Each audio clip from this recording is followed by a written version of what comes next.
One person. Yeah, sure. Is what do you do? Currently I work in a call center. Yeah, in one of the companies. All right. Yeah. Here in Kenya. Yeah, sure. All right. We are here because of a message that you sent to us. Yeah. Complete with pictorial evidence. Yeah. So we get right into it. How did you meet your man? My man. Yes. He was my man. Oh, he was your man. Yes. How did you meet your former man? My former man, who happens to be my baby daddy. Okay, so this guy, nilimit na yeye through a mutual friend who happens to be my maternal uncle. Yeah, and then at that time, alikuwa his best friend here in Kenya. So my maternal uncle, alikuwa the guy's best friend. And then my uncle, alikuwa, yeah, tulikuwa too like social. Tulikuwa very close. Yeah. So when he was still in the US, and then my uncle was like, but I have a friend, mneza juana. So he gave out my number to the guy. So we kept on talking, but tukiongea ilikuwa tu ile friendship, and then I later came to learn that kwetu nakuwa ikuwa mbali. Yeah. So tukaongea hadi venye alirudi. That was in 2019. Yeah. So late 2018 till 2019. Yeah. You were having conversations on WhatsApp? Yeah, WhatsApp, video calls. Yeah. So the finally akakuja, he traveled back to Kenya. Yeah. And then tulimeet hapa Nairobi, our first time. But sasa unaona all this while, it wasn't a romantic relationship. Ilikuwa tu, yeah, kujuliana tu hali. Here and there, yeah. So at what point did it now become more than just friendship? What point did you take it to the next level? After amekuja, and then tukameet, so akanipatia his side of the story, like akawa ameniambia amekuwa nje for some time na hana family na amona rudi Kenya start his own family. I was like, okay, yeah, ina shida. Akaniambia, are you okay with that? Kamwambia ni sawa. At that time I was 22. Yeah, 22. Yeah, 22. And you're ready to start a family. Yeah. Yeah, nilikuwa ready ku risk. Yeah. So I remember Tali posed the question tukiwa together with my uncle. Yeah. So akaniambia, by the way, nimekuwa na some Kenyan girlfriends, but after nimecommit, I feel like I want to settle with you. Okay, I'm the chosen one. Yeah. You are the one. You were the one until you weren't. Yeah. Yeah. So ikakuwa hivyo. Sasa after me pose the question, I told my mom, but no, hata tukiendelea kuongea, because at that time he was the only man, nilikuwa in contact na that much, like tulikuwa tunaongea, and then so close to my mama in that kila kitu miumwambia. Hata nikikutana na mtu yote kwa barabara akanichokoza, aletano. So nilikuwa namwambia. So venye the guy at some point alikuja akaongea na my mom.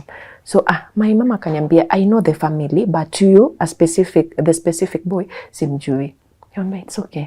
So venye alikuja, yeah, hiyo ilikuwa 2019. Ya venye alikuja tukaongea, I was like, yeah, I want to settle. Nikamwambia ni sawa, cause nimelelewa Kikristo. Wacha niseme kwetu. Kusa sijaioleka, acha tu niseme kwetu, like with the naivety in me pia. So I told my mom alikuwa like, are you sure? Nikamwambia yeah, tukimeet watu, tuseme watu wanamjua, he would be like, meet my fiancé, but yeah. Ilipandishwa madaraka haraka sana. Haraka? Yeah, lakini kumbuka bila ring. Yes, alipose question bila ring. So ilikuwa ni question tu ya mdomo, bila hata evidence. Yeah. But you felt nice being called a fiancé? Yeah, sure. It was the first time. Okay. Yeah. And how did it now get to a point that you will get married? We get married. Okay, sasa after hapo, yalitaka to move in immediately. So unaona, tuseme I was young, naive, unexposed, unaona? And in love. Yeah, deeply in love. So alikuwa anataka to move in. I remember at some point alikuwa ananiambia, toroka kwenu na suitcase, uambie unaenda Nairobi and then ukuje tuishi. I'm like, no, siwezi, sijai toroka kwetu. So I had just to let my mom know. And then church watasema aje? No. So I'm like, unajua nilikuwa baadaye nilikuwa kwa praise and worship at that time. So nikawa namwambia, nitatoroka aje kwetu? And then what if kitu kinifanyikie huko? Nitarudi aje kwetu na nilitoroka? You get? Akaniambia it's okay. Nikamwambia basi uwe njoo kwetu wakujua. Alikuwa ameniambia by the way, my dream has always been nifanya white wedding, but sasa being an understanding wife, an understanding fiancé at that time, akaniambia hana finances, which was true because no ndiye alikuwa amekuja huku hana job, unaona. So pia unaona siku anataka kumwekea pressure, unaona, ikuwe pressure siku moja and then to end up kuishi tukilipa loans. Yeah, so I understood that. So tukagree, nikamwambia we kuja kwetu. Kitu hakuwa anataka kabisa, but nikamwambia you have to, kama kweli unanipenda na you want us to start a life, we kuja kwetu watu wakujue. Akakubali sasa finally. Venye alikuja na his two brothers, the best friend, so our mutual friend, na his in-law, Nona. I remember his parents. No. Parents hawakukuja. So, in-law. Yeah, the in-law. In-law wake. In-law wake mmoja, like the wife to one of his brothers. Oh, yeah, okay. Yeah. So venye walikuja, si watu tu wakajuana. Yeah. Wakasema huyu mimi nime like the introduction. So hapo nyumbani wakamuuliza, ilikuwa ni kama kasherehe kadogo. I remember hata nilishona shanguo like yetu wawili. Ni kitu wako anataka. Yeah, so wanasema ukiona mwanaume amevaa kitenge not willingly. Yeah, sure. So nikasema acha kuna tu pesa, and as much as sija manage kufanya a white wedding, but I wanted it to be somehow unique. So ni nani? I got his measurements. Nikaenda, it was like a surprise. So hata tukifika nyumbani, people are like, so nyinyi mlikuwa mmepanga mnakuja kuona hadi mko na matching outfits and then mnatuambia eti mnakuja kuona boma. What do you mean? Yeah. So akakuja, akamuuliza like akasema amona msichana hapo kwa boma na angependa kuishi naye. Akamwambia tuambie ni nani. And I was the girl. Yeah. But hatukuwa tumepanga, but alikuja na ring. Something that hakuwa ameniinform before. So ikafika mali like kwa hiyo toast event hapo nyumbani, ikakuwa like sasa nisimame karibu na my husband to be. And then he gets out the ring. Yeah, people are like, oh, so it was a wedding. Yeah, kitu kama hiyo. Akanivisha ring mbele ya ni my mom, my brothers, the friends. Yeah. Kwa hivyo it was on a Saturday. Hiyo ilikuwa mwezi wa 7, 2019. I don't recall the date. And then sasa on Sunday tukaenda church. Nilikuwa nimeambia my pastor then before hata wakuje kwetu. So yeye hakuwa anataka niiseme church. Like alikuwa anasema hataki kitu iko in public. So I was like, okay, I got you. So nilikuwa nimwambia my pastor. So hiyo Sunday the pastor knew that tunaenda kuombewa. Yeah. So tukaenda, nilipelekwa na my siblings and then pia yakatoka huko na the siblings. So my mom hakumanage kuenda, hakumanage kuja church, and then the mom, like mzazi wake yote hakukuja. Something I later came to learn. Acha nikurudishe nyuma kidogo. Unaona time tunajuana with this guy, there was a time nilienda kwao. So when we were coming out of the gate, we met the mom. You can tell mtu akiwa very cold towards you. Yeah, so alinisalimia casually. And then akauliza the guy, huyu ni nani? Akamwambia. So by the time nafika kwetu, this guy calls me. Akaniambia wazazi wangu wamesema siwezi kukuoa. Did they have a reason? Yeah. And the reason was? Sina kazi. Siku educated. I feel like I wasn't kwa ile class wangetaka mtoto wao aoe, especially now that yeye ametoka US. Naelewa? Okay. Yeah. Okay. I'm just a village girl. Naelewa? Yeah. So but after tumesalimiana na the mom, tukienda akinescort, nilikuwa namwambia nimeona hiyo mom but hanipendi. Ako like una overthink. Unajua, I'm a last born. So alikuwa ananiambia ni utoto inakusumbua. Like, for real. Neza tell kama mtu anipendi. As much as at that time nilikuwa mdogo, but unaweza feel the energy iko very low. You can sense. Yeah. So, unaona akaniambia, venye sasa tulikuwa tunaendelea, akaniambia, as much as wazazi wangu wamekataa, mimi nakupenda. So nitakuoa.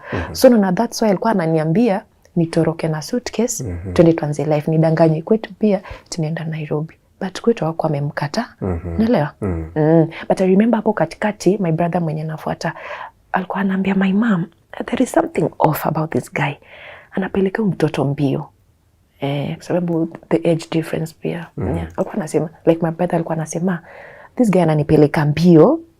It's like kuna kitu anaficha. But sasa mimi ni nani? Sasa nilikuwa naambia my mom, so my brother hataki nioleke.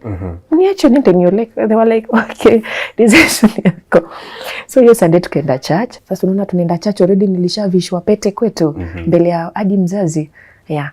So venye tulifika church, service ikaendelea, then tukaombewa. Yeah. Mliombewa tu kwa service ama afterwards? No, like after tukaitwa hapo mbele kwa altar tukaombewa. So advices zikaanza kuingia, unajua. So at that point unaombewa kama is couple. It people who are intending to get married or is a couple now as a husband and wife? As a husband and wife. Okay. Yeah. So tukamaliza, tukaenda. So tukitoka church tulipitia kwao. Before mtoke church, turudi hapa kanisani. Because the weddings I see are done in church. In as much as mlifanya hii traditional Saturday, ukienda church, there should be a minister or they called a celebrant. The pastor or the church leader will help conduct that particular occasion. And then there are things that should be done like signing a certificate of marriage. Did that happen? No, it didn't. Kwa sababu unaona the reason straight tulienda church ilikuwa tu watu wa kanisa wasifeel like nimetoroka. Unaelewa? Yeah, like ilikuwa tu wajue nimetoka, nimeenda kwa ndoa. Because hatukuwa na like hatukupata hata hiyo marriage certificate. So ni ile tu for formalities. Okay. Yeah. So ndo maana tulienda church. And you have left now church as a husband and wife. Yeah. Mumeombewa kanisani na jana mlifanya harusi kwetu. Kwa nyumba yenu. Yeah, so tukaenda I remember, bado my sisters wali escort. So tukaenda, tukapitia kwao. Kwao kwenda hakukuwa na mtu. There's no one at home. So si tulikuwa na gari. Tukaenda, he had already packed. Tukabeba suitcases. Sasa mmeenda honeymoon ama? Tunaenda kwa nyumba, tuende hakuna honeymoon. So unaona hii period yote kumbe alikuwa asharent hadi nyumba. Alikuwa asharent nyumba yenye tukitoka huko. Mnaenda remember kuanzisha familia. Remember wazazi wako against hii ndoa. Unaelewa? Wazazi wake. Wake. So unaona hakuna venye atanieka hapo ama hakuna venye tutaka hapo. Unaelewa? So ikabidi after hapo like church me like before hata kuje kwetu nilikuwa nishapeana nguo zangu kwa suitcase but my family knew. So nilikuwa nishatumana kwao sasa. So yako nazo. So tukitoka church tukapitia kwao, alikuwa pack suitcase zake pia. So tukaingiza kwa gari na tukaenda. Start a family now. Bado tukapitia tao kununua vyombo kwa hakuna hata sahani. My sisters nakumbuka ndo my elder sister, one of my in-laws, ndo alikuwa ananisaidia kununua vyombo. So kidogo kidogo tukaenda kwa nyumba. Na life as a wife started. So what now, at what point did you start having some issues or was it all smooth? It wasn't. But then at the back of my mind, nikiingia kwa that marriage, nilikuwa najua marriage stuff. It's a bed of roses, full of thorns. But nilikuwa ready. I was ready for it. Kimimi, unaelewa? So tukienda, so unaona pia nikianza life na yeye nilikuwa najua kwao hawanitaki. Unaelewa? So nilikuwa najua ni mimi na yeye. Is the two of you against the man? Because tukakaa immediately nilikuwa goalkeeper mzuri, like I got pregnant immediately. And then ikakuja a lot of complications na pregnancy, infection haziishi. But so unaona tukianza kuishi, sinikwambia wakati tuna kama courtship, kulikuwa na hizo projects alikuwa na run and then alikuwa na chukua alone. So alikuwa na sako yenye alikuwa nayo akiwa bado kule. So hii loan kuna documents alikuwa azilete hapa Nairobi. So it happened that easy documents, some of the siblings, okay, majority of them are here. So easy documents alipatia tuseme an ex-girlfriend alete kwa ofisi ya hiyo sako na hakuwa ameniambia. Sasa unaona hizi vitu zote zinafanyika already kama tuko kwa marriage the first month, unaona. So and then later on akacall the lady tukiwa pamoja. It was like, ulienda? Nakumbuka simu ilikuwa loudspeaker. The lady was like, ya nilienda. So alitaka kujua alikuuliza we ni nani? And then the lady on the other end responded that mimi niliwaambia I'm your wife. He just smiled. Hiyo conversation ikaishi hapo.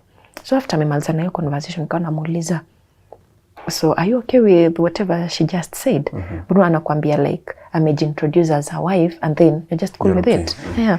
Akasema achana naye. So I was like okay. So hapa hivi so already tushaanza pregnancy journey. But sasa before tukuje tujue kuwa I'm pregnant, nilikuwa nagonjeka sana. Yeah. Too much. So tukienda hospitali pregnancy bado ni negative. Yeah. So ikaendelea hivyo. Ikafika mahali so hizo infections haziishi kabisa. Yeah.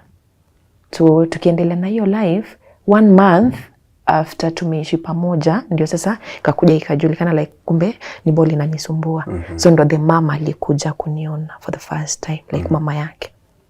How was that relationship? How was that time when she came to see you? Did she accept you? So unajua tayari niko kwa nyumba. But unajua yeye alishani reject kitambo hata before. So hiyo uoga bado nilikuwa nayo. Yeah, so nilikuwa najua nipendi. But sasa unajua siwezi muonyesha. Najaribu tu kuwa mzuri kwa sababu okay, one thing my mom wakati naenda kuoleka my mama aliniambia treat your mother-in-law venye ungeni treat mimi kama mama yako. So nilijua hanipendi but sasa singemuonyesha kuwa like najua unipendi. Unaona? Yeah.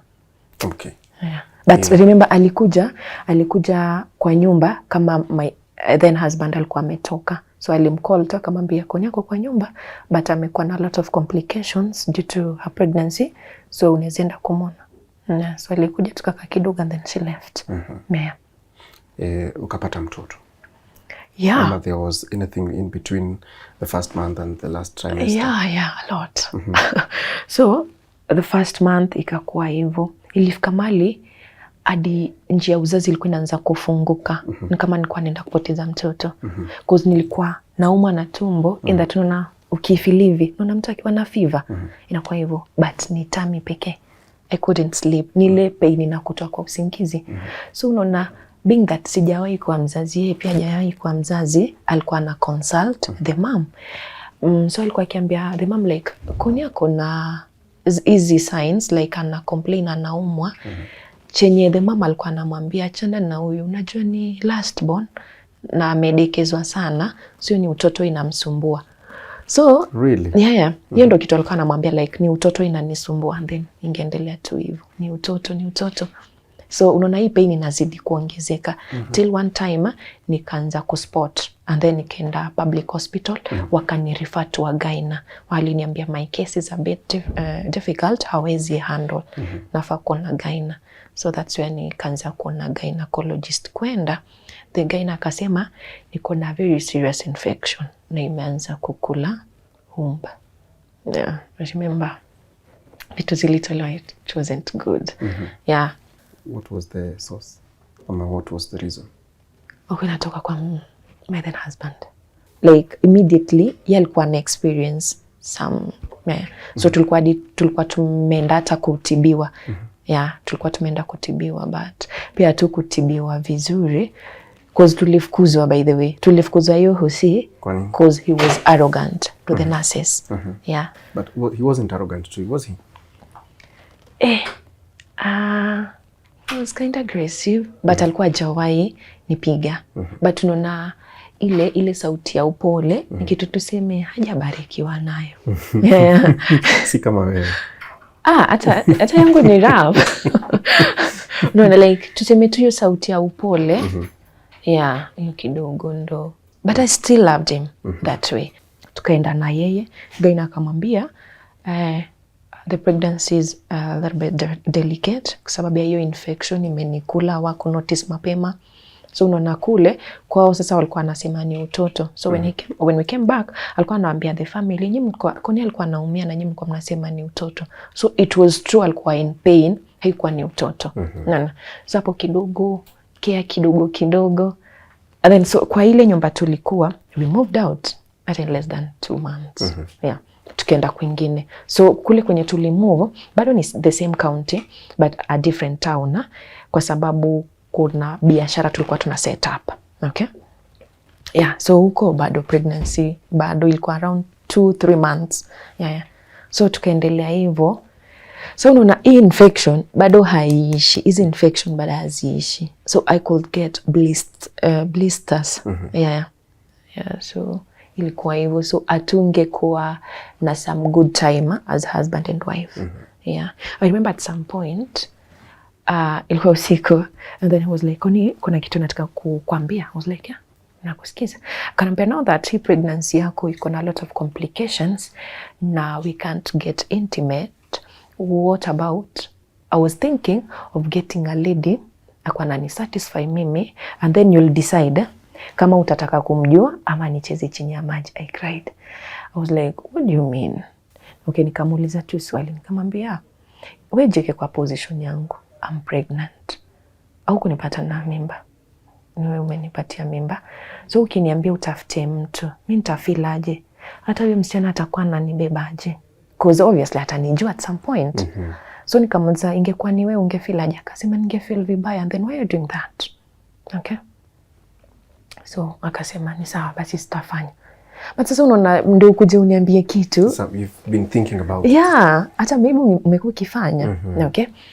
So ikaendelea hivyo. Hatukuwa ipigana by the hatukuwa kuwa na tuseme alteration, maybe kurushiana maneno kwa hiyo period yenye tulikuwa tunaishi pamoja. But sisi we were both perfect. Unaelewa? Sasa nile pia ilifika mahali I feel like nimeanza kumogopa. So si ile respect ni fear niko nayo. Because I'm like, anaweza nifanyia nini? But remember there's something that you said as you were beginning. The age difference. What was your age difference? 13. It is 13 years. 13 years. Yeah. Yeah. So tukaendelea kuishi. Sasa tushamove kwa ile first house. Tumeenda different town. Mali sasa alikuwa tume set up our business. We are good. Somehow. Because ilikuwa tu duka. Sisi tulikuwa tunaishi that luxurious life. Because maybe mtu anaweza ona getting married to someone from the US. Ni jina tu. Ni nationality tu alikuwa amekuja nayo. Na. So hapo tukakaa, ilikuwa ni shop mbele and then sasa hii room ya mwisho ya nyuma tulikuwa tunaishi. Life was ilikuwa sawa tu because ilifika time alikuwa ananiacha hapo yani nenda fanya shughuli zingine. Tuseme like at least to manage ku pay bills. Yeah, because hapa Kenya kwa ana kazi. Tuseme hivyo. Yeah. So after tume move to that different town, I think so. Si unakumbuka hapo mali alikuwa ameniuliza kama anaweza pata mtu kwa sababu we are not getting intimate. Yeah. I think 1 month later he traveled to Nairobi.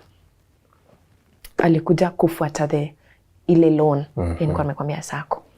Penye alikuja things happened. Okay, akitoka nyumbani alikuwa ameniambia ata spend the night kwa the brother mwenye pia kwa hapa Nairobi. So but when alifika akaniambia sita manage to spend the night kwa my brother because ako na mgeni. It's understandable. Nikamwambia it's okay. So akasema itabidi nitafute hotel. Mimi naye mbona nikatae, pesa ni zake wajua. I remember on that day aliniwish good night at 7 p.m. Because unaona alikuwa ametravel usiku. Sasa pia anajaribu ku understanding jamani, amefika asubuhi. Amefika like alitravel usiku. Yeah. And then akafika asubuhi, the whole day akakuwa busy. So analala 7 p.m. Yeah. Kama ben sawa.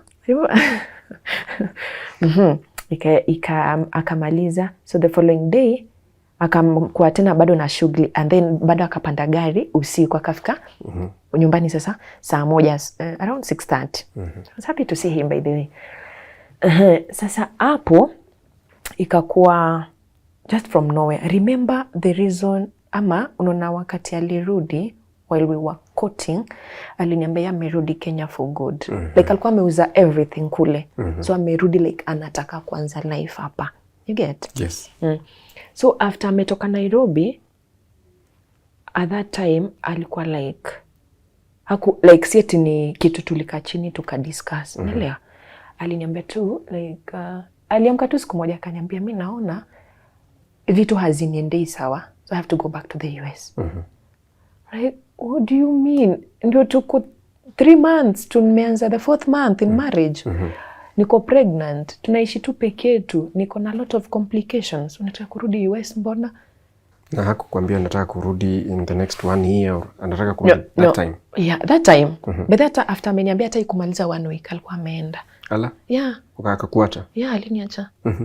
I remember after me break hizo news hata siku nililia. That's how unaja hata kitu unikasirisha eti yeye pia alilia. So mbona yeye alikuwa analia? Nililia kweli kweli. Because unaona sasa nilikuwa naona kwetu ninasema msichana ukioleka thinking about going back kwa wazazi. Naelewa like unataka pia start your family. So my worry ilikuwa unaniacha niko na a lot of complications at the back of my mind. Najua the mom hanipendi. So nita survive aje? Niko a different town. Nita survive aje? But alienda. Okay? Acha naomba nikurudishe nyuma kidogo. Unaona wakati tunaanza kuishi, aliniambia nibadilishe line yangu ya simu. Sieti anakurequest, anakuletea already asha register. Hiyo toa, now that you are a wife, you'll have a new line.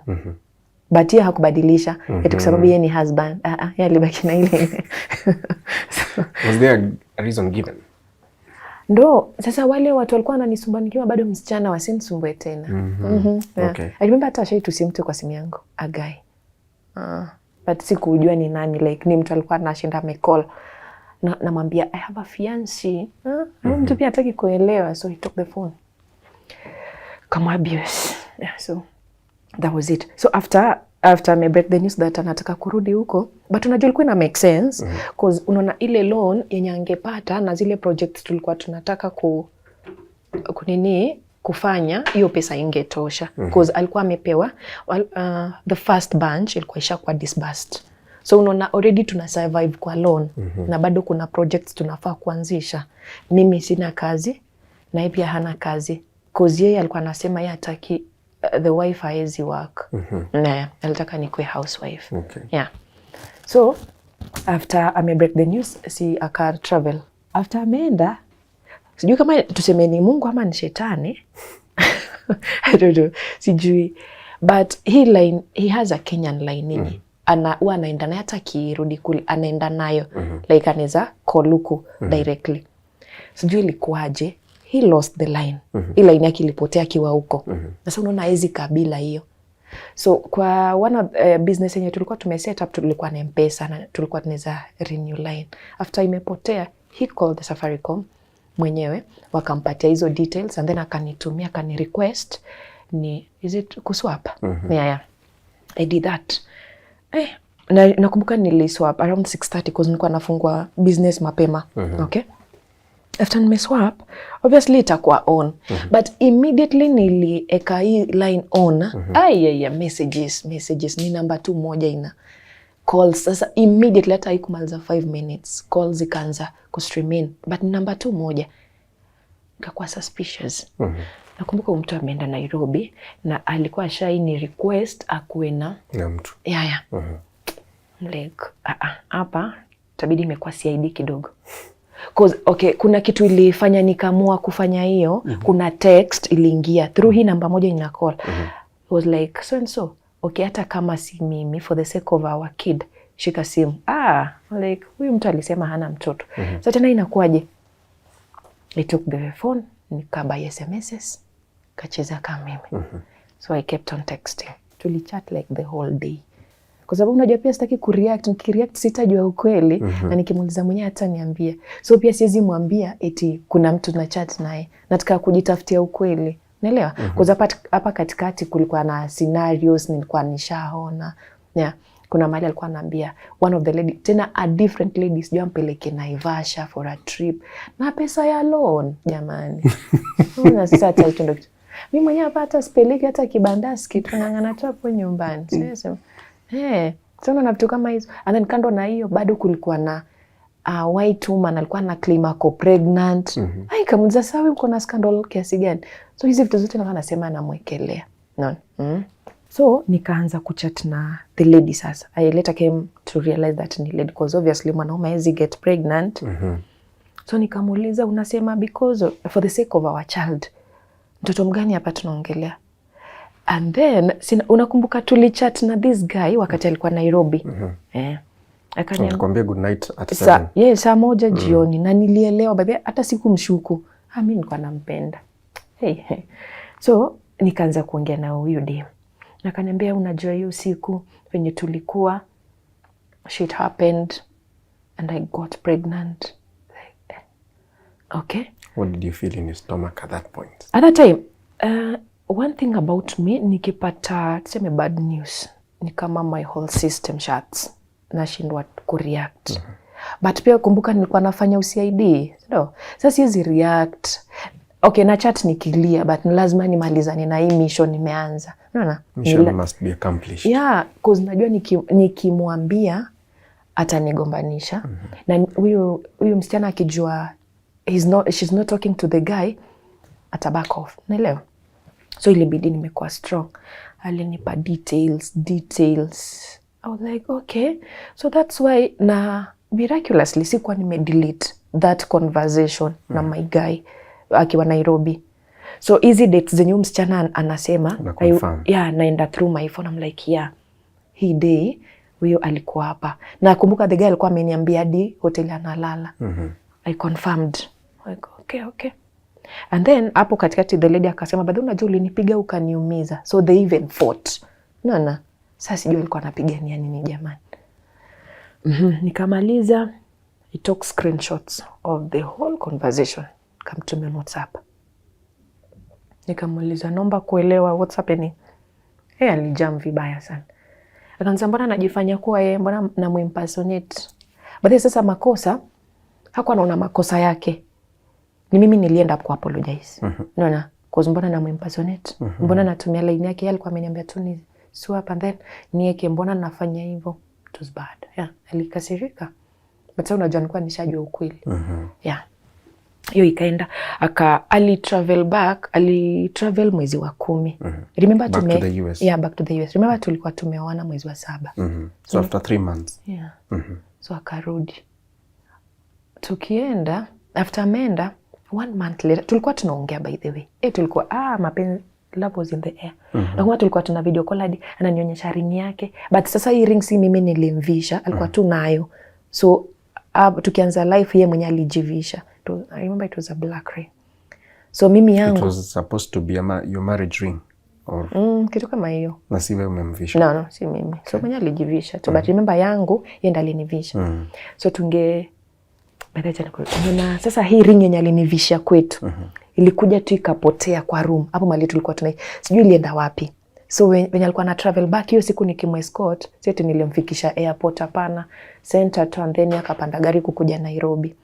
Alininunulia another ring ya I think 150 bob, but ile alikuwa ananiambia ni around 120,000. Siko sure. Hapo siko sure jamani. So hii ring ilipotea. But tunaishi kwa ka single room, watu wawili. Nilitafuta hiyo ring hadi leo sijaipata. Nilitoanisha kila kitu, hakuna. So sijui ring ilienda wapi. But tunaona so after Meru ameenda, tunge video call na nionyesha ring yake na muonyesha yangu. Like, we're still together. But 1 month later, alichange. Alikuwa akaanza tu kwa mkali. Yaani kila kitu ningesema ilikuwa mbaya. Kila kitu. Like, hata tu ukiamka tu asubuhi maybe umcall ni makosa. Like ni nini? Shida iko wapi? At 6 months pregnant, kuna time tulikuwa tuna argue. And then akaniandikia a certain message. Akaniambia by the hata hiyo mimba umebeba. You'll never raise that kid. Ni my wife ata raise. Kwani why am I here? I'm the wife. Yes. Sasa so unaona mimi na akili zangu tuseme za kitoto tu niliona ni hasira tu. Unaona like mtu akiwa na hasira anataka kwambia kitu iko hurt. Yeah, na maybe he doesn't mean it. But I remember crying. Ilikuwa on 24th December 2019. So at some point aka request, no, the mama akasema niende nyumbani sasa cause it's risky. What even anything happen usiku. Remember naishi kwa on compound. Sina mtu yeyote mwenye ako karibu. So the mom was like, yo ni kuharibu pesa huko, acha kuja nyumbani. Tena kufunga virago nikarudi nyumbani. I remember nyumbani hajajenga bado. Kwao like sana nyumba. Ni kwa mama yake sasa. Yeah. Kwa mother-in-law wako. Yeah, kwa mother-in-law. So hapa bado hajajenga. So that means sijui mali naenda kukaa. But hapo kwa boma kulikuwa na ilikuwa kama tuseme kama ilikuwa kama kitchen but ni small rooms partitioned, zinakaa single rooms. Moja ilikuwa ya wafanyikazi, nyingine ilikuwa ya kuku, and then sasa nikaekwa kwa hii nyingine moja. So hapo ndo nilikuwa nakaa. Nikakaa hapo. Zile arguments bado haziishi. Like imefika mahali tunakutukanana. Like yani kitu tu kidogo tunaanza kutukanana. Kuzi unajua pia sasa mimi na feel huyu hanielewi. So vini nilianza kuishi kwao, that's when things worsened. Ingefika mahali anani block hata for a week, aniongeleshi. Yeah. But after ameenda, alikuwa ananitumia financial support yangu sasa. Alikuwa ananitumia 6,000 per month. But hiyo 6,000 anajua venye natumika. Toka shilingi ya kwanza hadi ya mwisho kulikuwa na 1,000 bob ya nywele, 1,000 bob ya credit, 1,000 bob ya data, 1,000 bob ya chama. Cause akinipata mimi nilikuwa nacheza chama. So nikamwambia, no, that umesema I can't work. Yeah. And then kulikuwa na 1,000 bob ya pocket money. Hii nyingine sijui ilikuwa ya nini, but alikuwa anajua venye zilikuwa zinatumika zote. Yeah, so hiyo pesa yako ukimaliza kama mwezi haujaisha, tabaki tu na Yesu. Yeah. So venye nifika kwao haikuwa sawa. So ilikuwa ni kama nachungwa. Okay? So hadi alikuwa anaambiwa vitu sijafanya. Nashangaa like mtu tu anakupigia, yeye mwenyewe ananipigia ananiambia uko wapi sasa? Kwa nini umetoka? So hawezi enda shop. I remember on 23rd nilikuwa nimeenda my last clinic. But hawakuniambia tena kama mtu naweza jifungua anytime. Unaona? Cause my due date ilikuwa in April. But that tulikuwa tumeplana niende CS. Cause alikuwa anasema nakaa fragile. But then kwa mdogo like nilikuwa slim at that time. Alikuwa anasema nakaa mwoga, nakaa fragile na pia haniamini kama niweza push mtoto. And then alikuwa amesema mtoto wa kike akizaa naturally atakuwa mkubwa to an extent, the partner atakuwa na unaelewa? Like while wakati mna get intimate after umejifungua naturally, your man maybe hatakuwa na yeah, so those are some of the reasons they won't enjoy. Yeah. So those are some of the reasons alikuwa ameniambia, so tuka opt for CS. So alikuwa ashatumia the mom pesa. So I think ilikuwa 40,000. So preparation ya kwenda CS cause nilikuwa due. But mtoto alikuja mapema. Nakumbuka nilijifungua saa 10 usiku. Okay, asubuhi, that is on 24th March 2020.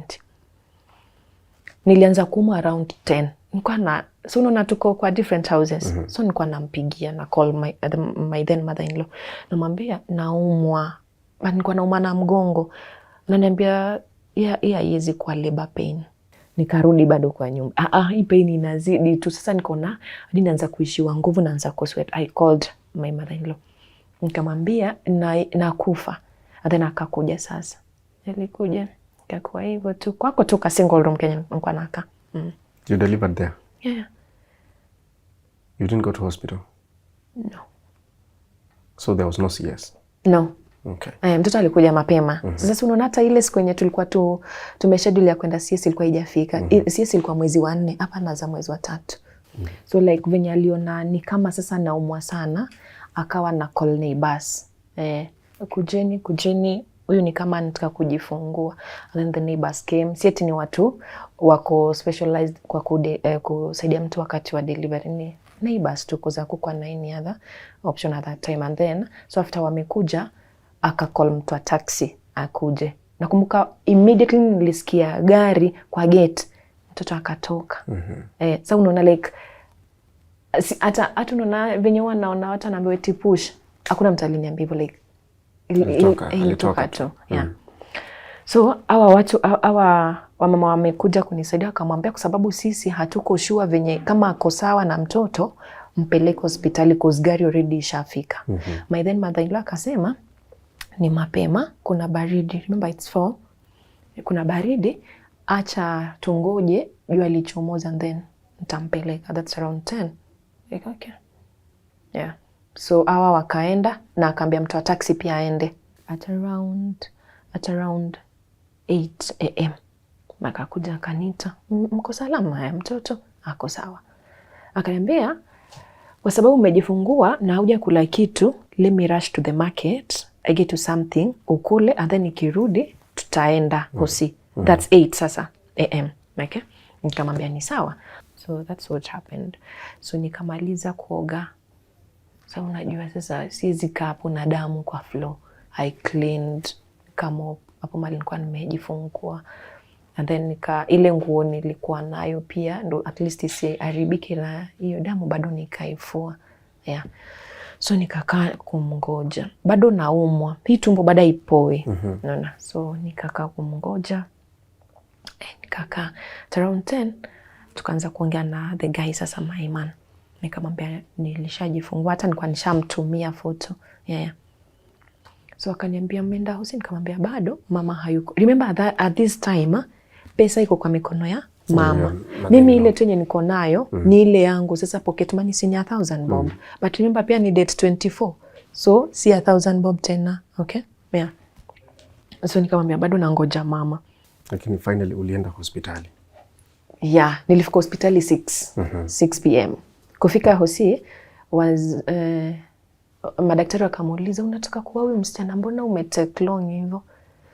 Kamwambia nilikuwa bado natafuta fare, ndio maana tumechelewa hivi kuja.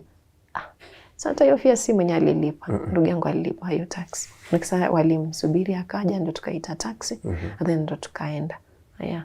So kufika kule madaktari wanamwambia huyu msichana ameraruka vibaya. Like hata mngemwacha angekufa. Unaona? Like siwezi tembea, like no mwana tumbo. Unaona? Tukaenda. Sasa hiyo siku yenye nilizaa sasa, hiyo 6, tukaenda nikalala, and then around 10, 11 nikakuwa discharged. Sasa tunarudi nyumbani. Bado ile pain ni same. But madaktari wakasema hiyo tumbo si kila mwanamke ana experience, ni very few, but there is nothing they can do about it. So ni pain to have to endure hadi venye ita stop. So ni tumbo iliniuma for 2 good weeks non-stop. Pole. Hakuna iti like so ikawa hivyo nikarudi nyumbani. So si hapa tuko nyumbani. 2 weeks later, like unaona hata ile yenye mtu anakuuliza unaendeleaje saizi? Hakuna. So ni the relatives wengine ndio walikuwa wananijulia hali. Yeah.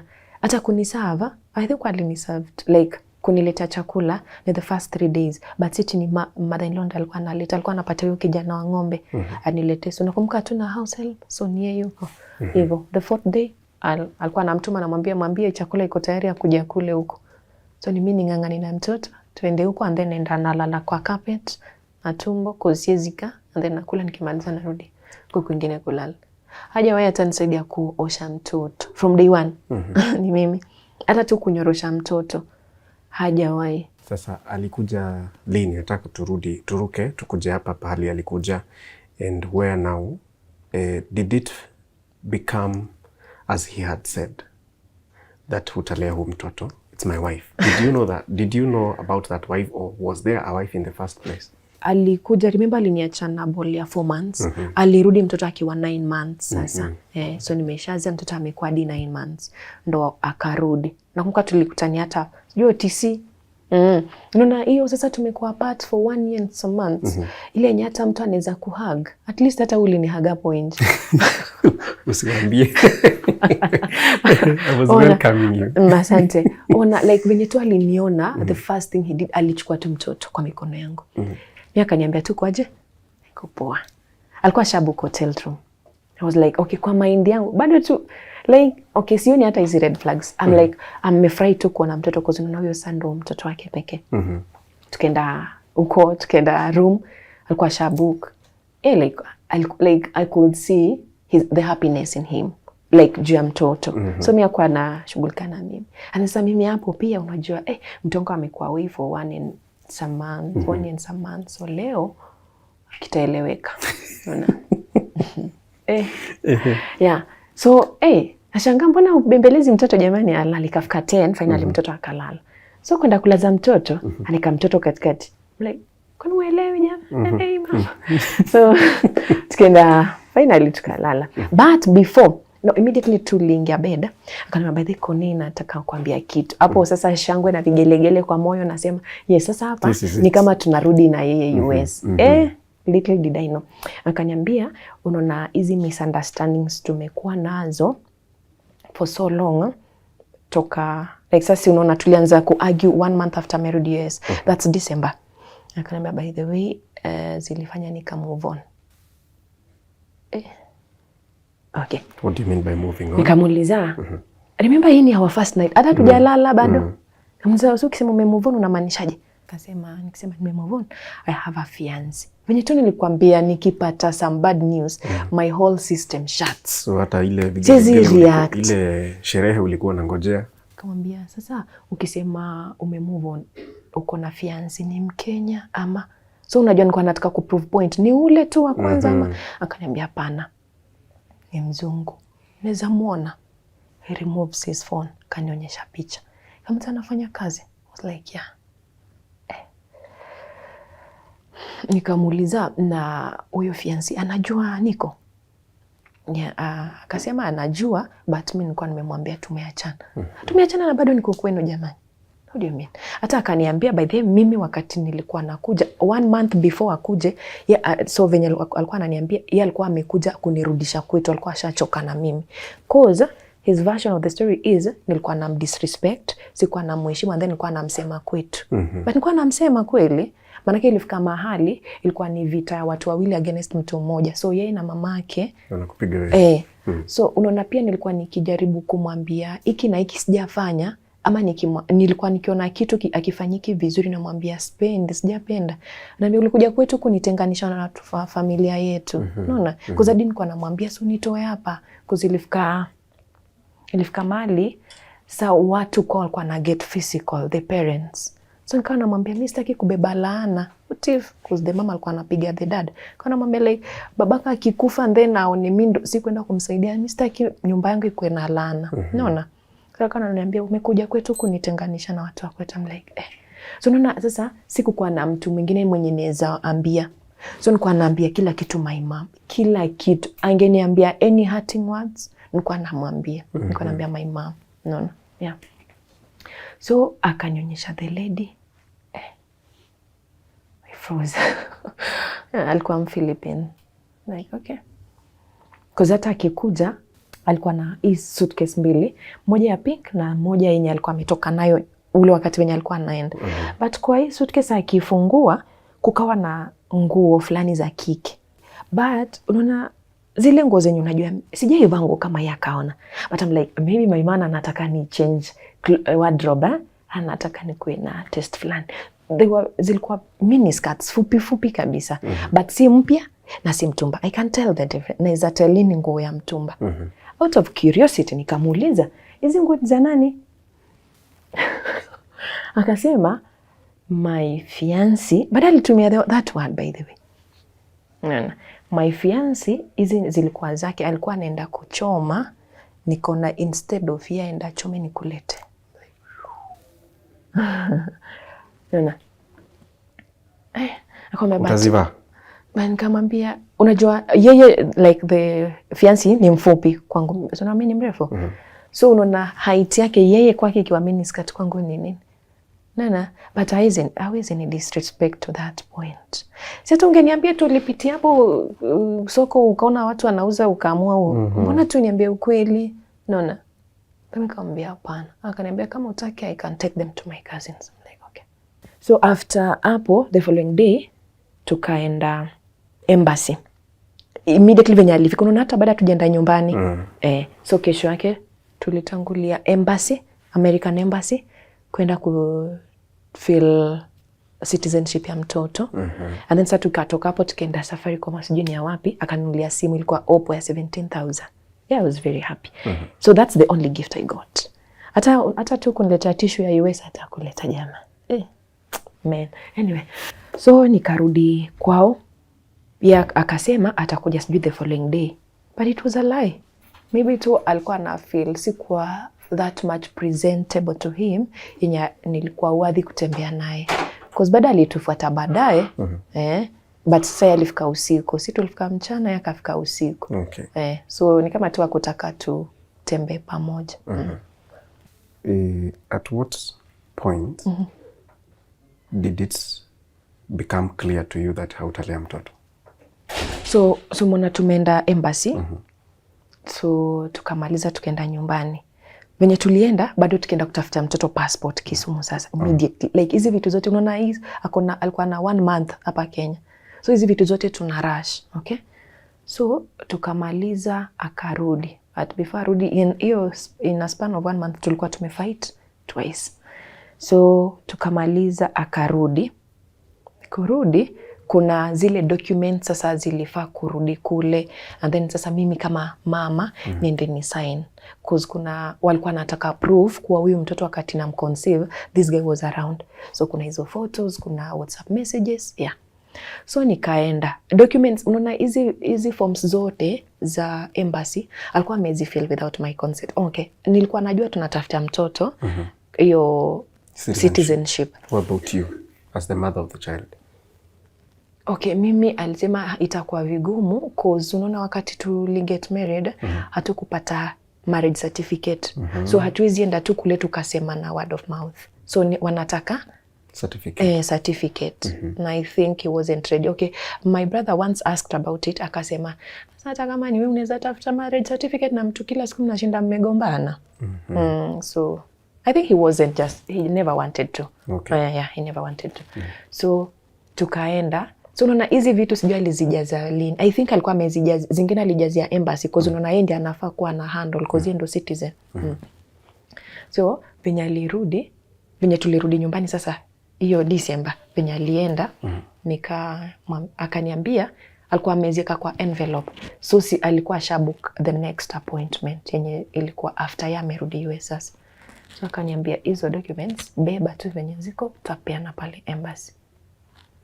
Tena out of curiosity jamani, mimi ni nani? CID. Tena nienda nafungua. Ona. And then sasa unajua naamini embassy hawezi fanya ukora. Unaona? But sasa kuna part ilikuwa handwritten. Na najua handwriting yake, I was like, hii ni handwriting yake. Hiyo inakuanga sijui mtu is it ni kuswear ama inakuanga consent kitu kama hiyo. So amesema ana declare kuwa our son was born out of wedlock na ako ready kumsupport hadi atan 18. Mimi sikuwa na shida ya yeye kumsupport. Mimi shida yangu ilikuwa hapa hivi kwa out of wedlock. I was like no. But before niende nilimtumia hiyo part yenye alikuwa ameandika kwa mtoto. Kamuuliza unaweza ni explain ya hii? Akanambia ni juu ya hiyo stupidity yako ndo maana sikukuambia kuzua uelewi vitu. Nilikwambia vizuri hatuwezi like siwezi claim mtoto amezaliwa kwa marriage kama hatuna marriage certificate. Nikamwambia ni sawa, ni mtoto wangu, hakuna mzazi hataki mtoto wake mema, wajua. Nikamwambia tungekaa chini uniexplainie, I swear ningekubali. But kwa sababu wewe sasa umefanya without my consent, sitaenda. I thought I was kidding. Kafika hiyo siku baada alibook appointment akatuma fare, sikuenda. Akaniambia you know what? Sikutaki. Nilikuwa nimekupatia another chance. But sasa umeharibu kila kitu. Just pack anything yenye naitwa yako. Anything yenye unaona ni yako, enda kwenu. He texted my brother. He texted my sister. Akawaambia nimemwachilia nakuja. Sikuenda. Mimi ndo wapi na nitoka kwetu najua nakuja kuoleka. Nilikaa. Kani block bado nilikaa. Like amenifukuza thrice siendi na katu. So, ikafika mahali, I called the wife tena for the second time. Nikamuuliza. So hii na wako na yeye US ama wakati walikuwa na yeye. The first time nilikimcall, the wife alikuwa US, the husband alikuwa hapa Kenya. Alinipiga. Your husband? Yeah, our husband. Wakati the first time nikicall the wife alikuwa hapa Kenya, like our husband alikuwa hapa but the wife alikuwa huko. My ex alinipiga. I don't know, na hiyo ile Oppo nilibaiwa ya 17,000 aliivunja yote. Ilikuwa 2 weeks old. Pamoja na ile sasa yangu mzee zote alivunja. Kwa sababu nimekolule na nikamwambia tu kweli, by the way, I don't abuse side chicks. Siwezi, hiyo neema sina. Nilikuwa tunamuuliza, nataka tu kujua wewe ni nani. Akaniambia yeye ni fiancé. So the lady ndiye aliniambia wameanza kuishi pamoja toka 2019 December. So unaona ni 1 month after amerudi US. So wezi niambia tunakutana na mtu and then after 1 month mna move in. So that means ni mtu maybe walikuwa tu venye maybe alikuwa amemweka kwa bench kidogo. Maybe the lady alikuwa tu aja make up her mind. Yeah. So after hapo alirudi huko January 2021. Nikaka kufika wapi? Kufika April. Baada hapo katikati like vitu mambo yameharibika kabisa. Tunatukanana. Hiyo siwezi kuficha, tulikuwa tunatukana. Anani abuse, I'll give back that. So ikafika mahali nilichoka tu. I was like, sidhani kama indo live. Nilikuwa nimefika mahali hadi sana nyimwa food kwao. Nikakuja nikapack nguo tu kidogo. I think ilikuwa tu niyo hasira. Nikibeba hizo, sikubeba kila kitu. Nguo tu kidogo za mtoto na zangu 2. Nikaenda kwetu. I just call my mom kama ambia nakuja. Nikaenda. Hata sikuambia the guy that I'm leaving. The mom wasn't around pia. So ni house help peke ndo aliniona nikitoka. Nikalock ile room, ile single room bado. Nikaenda. Mwezi wa 8 kanitumia email. So na hapo hivyo tu communicate kwa WhatsApp calls no. So tumefika mahali by the most of our conversations after the breakup zilikuwa ni via email. Aka HR na employee. So sijui mimi ndo nilikuwa employer. Okay. So akasema akanitumia email, I still have it. Akaniambia kwa sababu tumepart, sitaki mtoto aishi bila baba, which makes sense. Naelewa kuzaja kufa. So nilikuwa naomba I'll be coming in Kenya in a month's time. So nilikuwa na nikikuja nitakuwa hapo for a month. Unipatie mtoto. Hapo mtoto alikuwa 1 year 5 months. So angekuja mtoto akiwa 1 year 6 months. Okay? Ananiambia nitakuja unipatie mtoto nikae na yeye nyumbani and then wakati narudi US tutamit Nairobi mchukue. Perfect. Kwa sababu ilikuwa bado nilikuwa na 42 kgs. Mtoto bado ananyonya. So niliona hiyo ni kama ni opportunity ya kuachisha mtoto kunyonya. Akakuja hadi Mombasa. Tukakutana. Hiyo pia bado. Nakumbuka alibukea BNB. So nilikuwa night shift at that time. So the last day ndo aende. Sasa unaona flight ilikuwa ya asubuhi kidogo. So ilibidi ni spend night kwa hiyo room. Ndo. But then he left me there. Unaona kwa akili yangu, unaona hata after nimetoka kwao, nilikuwa bado in denial that huyu mtu kweli ameniacha. Like nilikuwa na hiyo fear like naanzaje kulea mtoto peke yangu. Marriage imeenda. Mtoto and then mtoto bila baba. Society inaniona aje na kafelia. Unaona? So bado nilikuwa in denial. So hata akikuja mimi nilikuwa namuona kama bado ni my husband. Unaona? So venye alikuja hata night nakumbuka alitoka sana usiku. Akaniambia nafika hapa shop nakuja. Alienda kaniacha kwa room. So after ametoka, after like 30 minutes he sent me a message. Akaniambia I'll never ever sleep under one roof with you. I'm a married man. So nikamwambia ni sawa. So tukikaa nilikuwa na video call. Video call sijui mara 2. The third time akaniambia usiona video call. Unaona mtoto amekuzoea, so video call anakuwa na hiyo huzuni. Jamani mimi kama mama ni nani? Sitaki mtoto wangu asikie huzuni wajua. Nikasema ni sawa. So video call zikaisha. Hapo katikati akawa amenitumia before kuja US kuna parental agreement alikuwa amenitumia.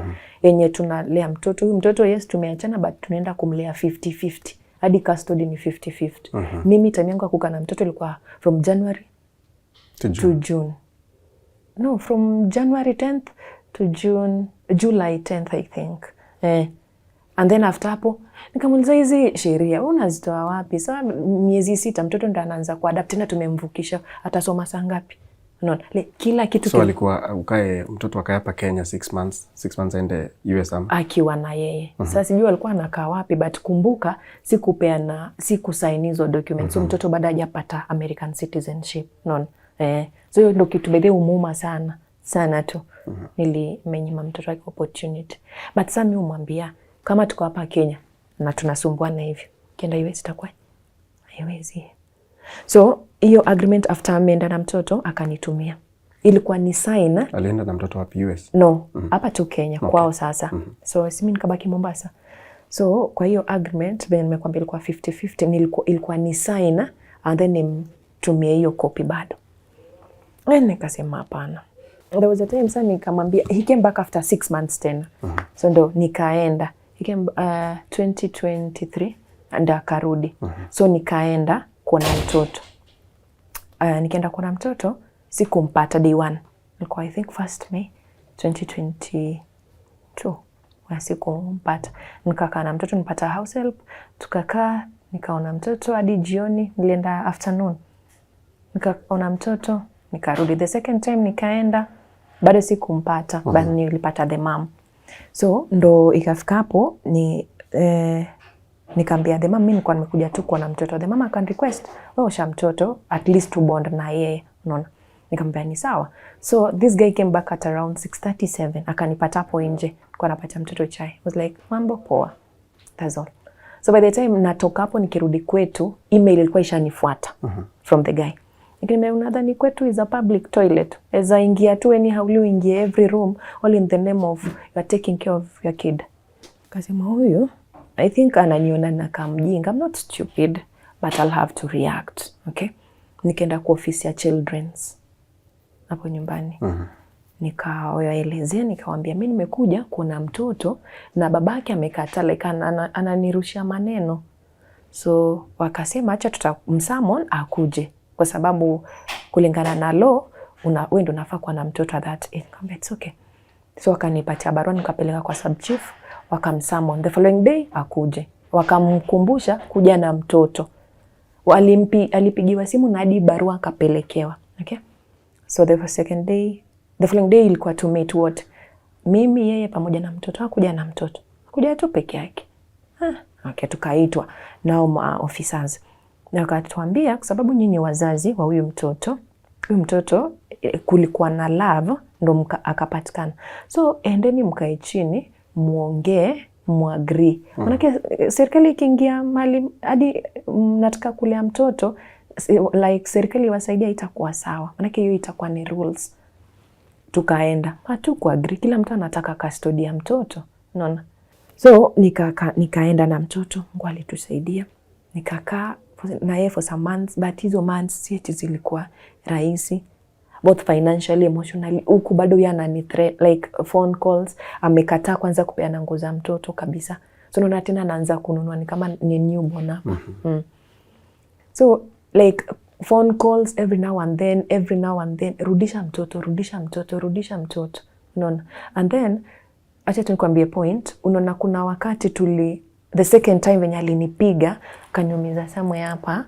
So tukaenda kesi nyumbani kwetu. Wakati aliambiwa aongee, and then he was like, ikiaifika mimi na msichana wenu tuachane, I'll take the baby.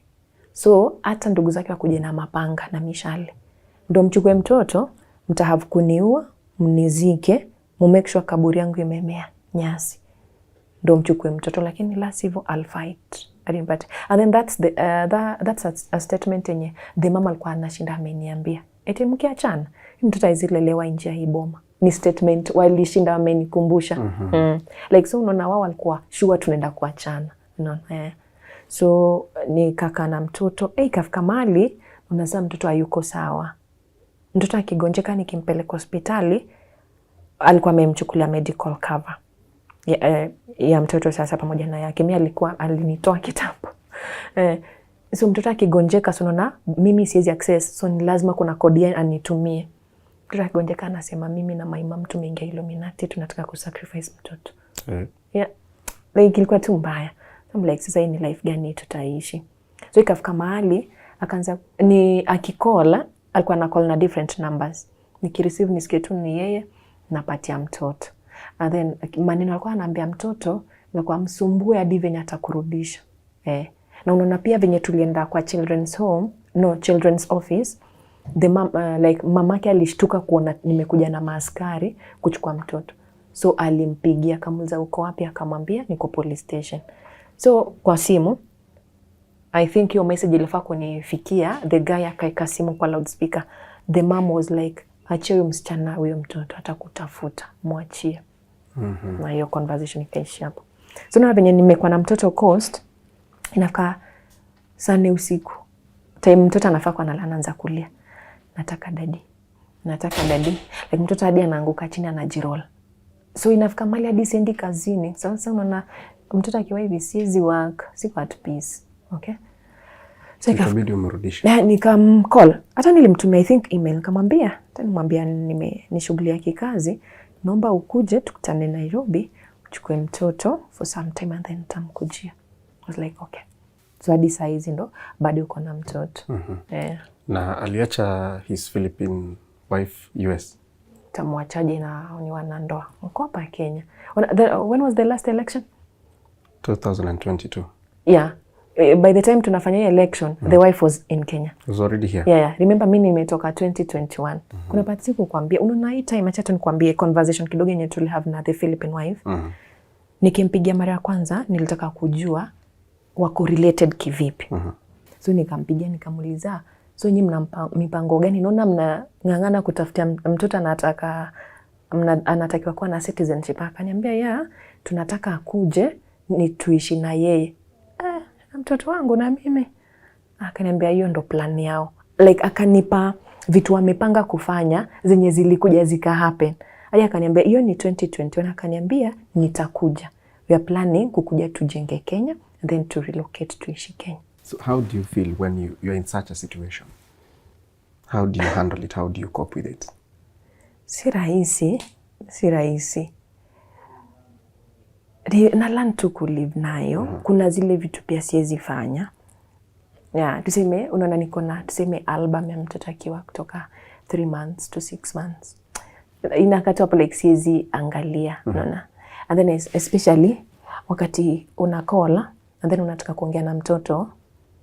Kuna time aliniambia nisikuwe nampigia cause nitavunja ndoa yake, ama times you call hauko sure kuwa it's not a guarantee that you're going to pick up your call. And then mtoto wakati unaongea na mtoto ukimuuliza unaongea na nani? Kwambia naongea na mami. So mami anaitwa nani? And then anakupatia jina la the current wife. The Philippine wife. Yeah, the Philippine. So like anataja the official names. Not you. No. Mi ananiita Koni. Yeah. So what is your perception of marriage as at now? Do you want to go back to marriage or? Marriage is good. Ni poa. Kwa sababu the reason nasema ni nzuri, sababu najua mimi nimekuwa brought up in a complete family. Najua lazima kuwe na misunderstandings. Naelewa? Ni same tu na wewe. Saizi ukienda soko, leo upate tomato imeoza. Imaanisha eti kesho sasa utaenda. Sababu kesho pia utapata. Hapana, labda tu hiyo ilikuwa ni siku yako mbaya. So maybe tu nilianguka kwa mikono ya mtu kidogo. Maybe nilikuwa mdogo and then sikuwa naelewa. And then sasa maybe pia alitake advantage ya my naivety, my innocence. Yeah. But to some point, I do feel like ilikuwa tu ni plan. Okay, this is a thought that has crossed my mind recently. Wanasema, because unajua it's not easy we kukubali, especially for us women, kukubali kulea mtoto wa mtu mwingine. So me will feel, could it be that maybe walipanga watafute msichana was azae, maybe a surrogate mom, and then wachukue mtoto, but ni venye tu mimi hakuniambia. Ni kitu pia may cross mind yangu. Because the last time I went there, it was in March this year. Atuje kutana hivi one on one na the wife. Like alijifungia kwa nyumba. Sina shida naye. Mimi kitu nataka, but ni kitu hata nimewish. I think I told even my then mother-in-law. Nikamwambia nipatia namba ya the mom, like the wife sasa. Nikuwe naongea naye. Shit happened. Siwezi blame. Pia yali like maybe alidanganywa. Okay? Venye tu mimi nilidanganywa. So siwezi blame. So kama niko parenting ikuwe tu sawa. Mambo na kuvutana left right center au sijui nitavunja ndoa. Hakuna ndoa anavunja. Na hata nikapewa a second chance ya kurudi hapo. No. Hawezi. Haina. Hata hapana. Wakiniambia eti chagua kulala njaa na 1 million ama kurudi hapo, heri nilale nje. Like it's bad. Ni experience, like the experience nilipata pale, Kingori, I can tell you for sure. It's something that siwezi takata for my worst enemy. Unaona, mi waambia watu, kuna zile vitu naweza fanyia mtu kitu mbaya, but when it comes maisha ya mtu, wajua hata mbwa akizaa pia anashughulikiwa. But Finally, what would you wish for your son? My son? Well, it's tough. Here. Thank you.